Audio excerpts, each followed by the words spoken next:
آج ہم پڑھنے جا رہے ہیں غالب کی غزل گوئی۔ غالب کو اردو کے بڑے شاعروں میں شمار کیا جاتا ہے۔ فارسی شاعری میں بھی ان کا مرتبہ بلند ہے۔ ان کا طرز بیان سب سے جدا اور الگ ہے۔ غالب اردو کے ہر دل عزیز شاعر ہیں۔ کچھ لوگ تو انہیں اردو کا عظیم ترین شاعر قرار دیتے ہیں۔ کیا بات ہو رہی ہے کہ غالب کو اردو کے بڑے شاعروں میں شمار کیا جاتا ہے نا، اور فارسی شاعری میں بھی ان کا مرتبہ بلند ہے۔ یعنی غالب نہ صرف اردو کے بڑے شاعر ہیں بلکہ فارسی کے بھی بڑے شاعر ہیں، اور ان کا طرز بیان کیا ہے؟ سب سے جدا اور الگ ہے۔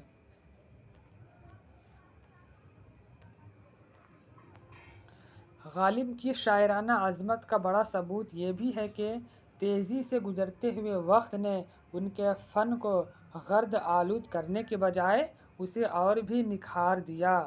ان کی شاعری کی کئی رنگ ہیں۔ شروع میں انہوں نے فارسی آمیز زبان استعمال کیے، لیکن بعد میں خالص اردو زبان استعمال کرنے لگے۔ دیکھیے غالب کے بارے میں کیا فرما رہے ہیں۔ غالب کے شاعرانہ عظمت کا بڑا ثبوت یہ ہے کہ جیسے جیسے وقت گزرتے گئے تو ان کے فن کو غرد آلود ہونے کے بجائے اور بھی نکھار دیا گیا۔ یعنی وقت گزرنے کے ساتھ ساتھ ان کے فن کو اور بھی نکھار ملا، ان کی شاعری میں اور بھی نکھار آتا گیا، نہ کہ کوئی کمی ہوئی۔ ان کی شاعری کی کئی رنگ ہیں۔ شروع میں انہوں نے فارسی آمیز زبان استعمال کیے، یعنی جب وہ شروعات کیے تھے تو فارسی زبان کا استعمال زیادہ کرتے تھے، فارسی الفاظ کا استعمال، لیکن بعد میں صرف انہوں نے خالص اردو زبان استعمال کرنے لگے۔ مزاج میں شوخی اور جدت تھی، جس کی وجہ سے مشکل شعر کو خوبصورت بنا دیتے تھے۔ کیا تھے ان کے مزاج میں؟ شوخی تھی، جدت تھی، ہے نا، چنچل پن تھا ان کے مزاج میں، جس کی بنیاد پر وہ مشکل شعر کو خوبصورت بنا دیتے تھے۔ وہ کسی کے کیا بات ہو رہی ہے؟ وہ کسی کے مقلد وہ نہ کسی کے مقلد تھے اور نہ کسی کو سند کے طور پر تسلیم کرتے تھے، یعنی وہ کسی کے مقلد کا مطلب کیا ہوتا ہے؟ کسی کی اطاعت کرنا، کسی کے بتائے ہوئے راستے پہ چلنا۔ تو غالب کیا ہے؟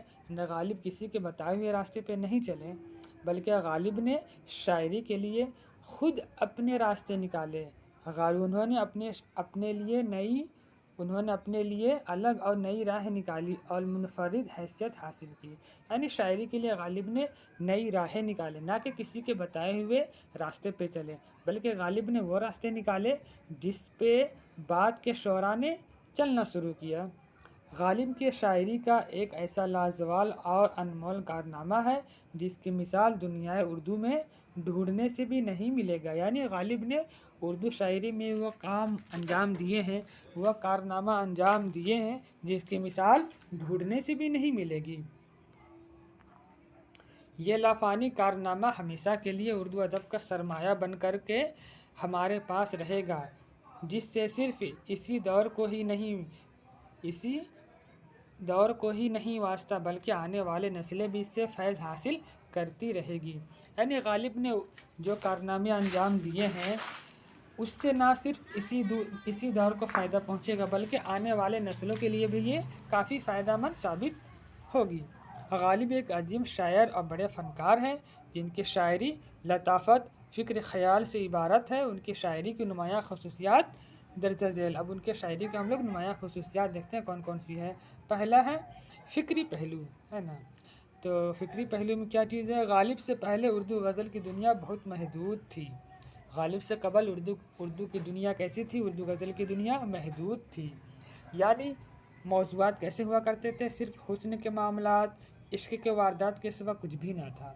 جب ہم غالب کے پہلے کے غزل کو دیکھتے ہیں، شاعری کو دیکھتے ہیں، تو کیا تھا اس میں؟ صرف اور صرف حسن کی بات، عشق کے واردات کے سوا کچھ بھی نہ تھا۔